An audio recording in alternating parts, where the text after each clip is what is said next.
Hari Dharma Karya Dika ke-78 tahun 2023.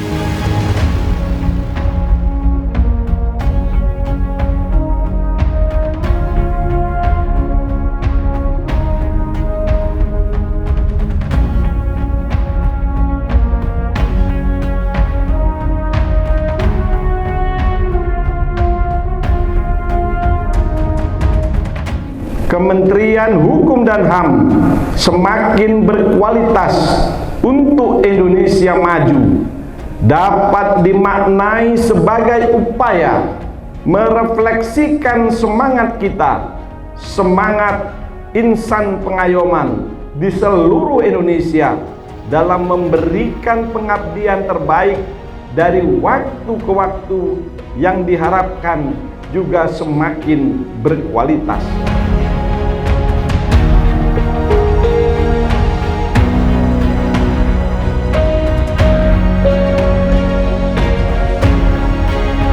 Mudah-mudahan hari ulang tahun yang 78 ini memberikan momentum yang sangat luar biasa bagi kita semua.